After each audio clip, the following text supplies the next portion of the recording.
வணக்கம். Tamil Nadu rain weather news.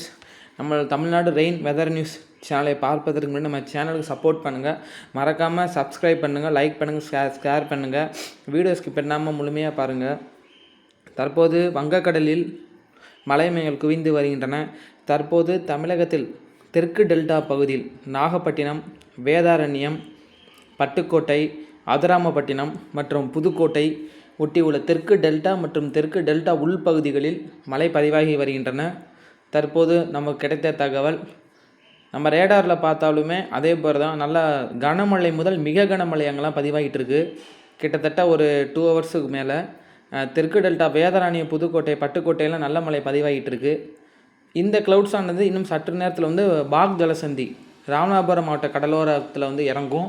திருப்பி அங்கே உள்ள தொண்டி, திருவாடானை, ராமநாதபுரம், ராமேஸ்வரம் அந்த பகுதியில் இந்த க்ளவுட்ஸுக்கான மழை கொடுக்கும். அதுக்கப்புறம் மறுபடியும் பார்த்திங்கன்னா மன்னார் வளைகுடாவில் மழை மேகம் இறங்கி தூத்துக்குடி மற்றும் அதை ஒட்டி உள்ள கடலோர பகுதிகளுக்கு மழையை கொடுக்கும். ஸோ இதுதான் இப்போ இந்த 24 மணி நேரத்தை பொறுத்த வரைக்கும் பார்க்கும்போது இதே நிலைமை தான் நீடிக்கும். அதாவது டெல்டா, ராமநாதபுரம், தூத்துக்குடி இந்த 3 டிஸ்ட்ரிக்டில் அடுத்த 3 நாட்கள் கனமழை முதல் மிக கனமழை பதிவாகும். பரவலான மழை இருக்கும். அதுமாதிரி தென் உள் மாவட்டங்கள்லையும் பார்த்தா பரவலான மழை இருக்கும். சில இடங்களில் கனமழை பதிவாகும். நான் சொன்னேன், காலையிலே சொல்லியிருக்கேன், ட்ரை ஏர் நமக்கு சென்னை வரைக்குமே அந்த ட்ரை, அதாவது வறண்ட காற்றுன்னு சொல்லுவோம். வட இந்தியாவில் இருக்கும் இந்த வறண்ட காற்று. அது சென்னை வரைக்குமே நமக்கு ஆக்குபை ஆயிடுச்சு. காரணம் எம்ஜிஓன்னு சொல்லி நம்ம அது ஒரு மேற்கிந்திய எம்ஜிஓன்னு சொல்கிறோம், மேடியன் ஜூலியன் அசோசியேஷன் ஆஸ்கிலேஷன். இது எப்படி அப்படின்னு பார்த்தீங்கன்னா, இந்த மேடியன் ஜூலியன் ஆஸ்கிலேஷன் ஒரு அதிகமான மேக உற்பத்தியை அதிகரிக்கக்கூடிய ஒரு நிகழ்வு தான். அது மேற்கிந்திய அரபிக்கடலில் நமக்கு இறங்கிறதுனால கிழக்கிந்திய அரபிடங்கள் கிழக்கிந்திய அரபிக்கடலில் அதிகமான மேற்கூட்டங்கள் உற்பத்தி ஆகுதுனால அங்கே ஒரு தாழ்நிலை உருவாதுக்கான சாதக சூழ்நிலை இருக்கிறதுனால இதில் ப்ரெசிபிடேஷன் எல்லாமே அந்த தாழ்நிலையை நோக்கி இப்போ போக தொடங்கிடுச்சு. அது விரைவில் அந்த தாழ்நிலையை உருவாகிடும். அது உருவான டைம் நான் கரெக்டாக சொல்கிறேன். அதாவது 20ஆம் தேதிக்கு அப்புறம் தான் உருவாக போகுது. இந்த மேகக்கூட்டங்கள் எல்லாம் அந்தமான் நோக்கி போக ஆரம்பிச்சிருச்சு. அதனால் நமக்கு என்னென்னா, இந்த சவுத் தமிழ்நாடை பொறுத்தளவு பார்த்தீங்கன்னா லோ லாட்டிவில் ஈரப்பதமான விண்டு இருக்கிறதுனால, இதை நீங்கள் படத்தை பார்த்தாலே தெரியும். நீங்கள் இந்த ராமநாதபுரம் மாவட்டம், நாகப்பட்டினம் ஒட்டி உள்ள இந்த பகுதியில் பார்த்தீங்கன்னா அந்த இடத்துல இருந்து உங்களுக்கு லோ லாட்டிடியூட் ஃபுல்லாகவே பாருங்கள், அந்த இந்தோனேஷியா வரைக்குமே நல்ல இது இருக்குது, க்ளவுட்ஸ் இருக்குது, தெரியுது உங்களுக்கு ஒயிட் கலரில்.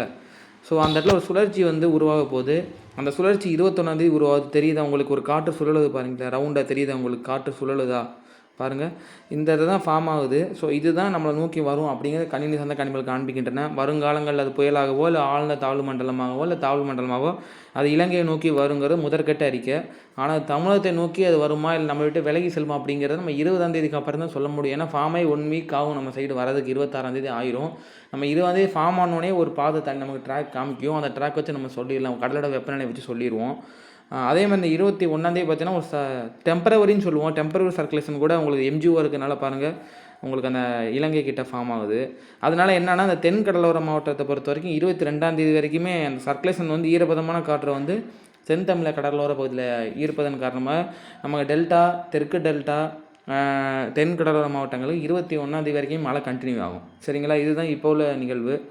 அடுத்து பார்த்தீங்கன்னா எங்கெங்கே மழை பெஞ்சிட்ருக்கு அப்படின்னு நீங்கள் பாருங்கள். இந்த பாருங்கள் ரேடாரில் காரைக்கால், நாகப்பட்டினம், வேதாரண்யம், அதுமாதிரி புதுக்கோட்டை, தஞ்சாவூர், திருவாரூர், இந்த தெற்கு டெல்டா பகுதி தெரியுது உங்களுக்கு? ப்ளூ கலரில் இருக்குல்ல, ப்ளூ கலரில் இருக்குது. அது மாதிரி இன்டென்ஸ் பேண்ட்னு சொல்லியிருக்கேன். அந்த ப்ளூவில் ஆரஞ்செலாம் கலந்து எல்லோ கலந்துங்கிறது அது இன்டென்ஸ் பேண்ட் தெரியுது உங்களுக்கு? கடல் பகுதியிலேருந்து டெல்டா, தெற்கு டெல்டா ஃபுல்லாகவே நல்ல மழை, மிக கனமழை பதிவாகிட்டு இருக்குது. அதே போல் ராமநாதபுரம் மாவட்டம்லையும் பாருங்கள், அங்கங்கே சின்ன சின்ன மழை மேகங்கள் பதிவாகிட்டு இருக்குது. இந்த மேலே உள்ள டெல்டா பகுதியில் உள்ள இந்த மேகங்கள் எல்லாமே இங்கே ஜஃபனா கிட்ட இந்த ராமநாதபுரம் கடல் போட்டி இந்த சைடில் கொஞ்சம் நாள் டவுன் ஆகும்போது ராமநாதபுரம் மாவட்டம் முழுவதுமே நல்ல மழைக்கான வாய்ப்பு இருக்கின்றது. சிவகங்கை, மதுரை கூட நல்ல மழைக்கான வாய்ப்பு இருக்கின்றது வரும் மணி நேரங்களில். ஸோ இதுதான் இப்போ உள்ள நிகழ்வு. நன்றி, வணக்கம். சேனலை மறக்காமல் சப்ஸ்கிரைப் பண்ணுங்கள், லைக் பண்ணுங்கள், ஷேர் பண்ணுங்கள். வீடியோ ஸ்கிப் பண்ணால் முழுமையாக பாருங்கள். நாளை மற்றொரு வானத்தில் சந்திப்போம்.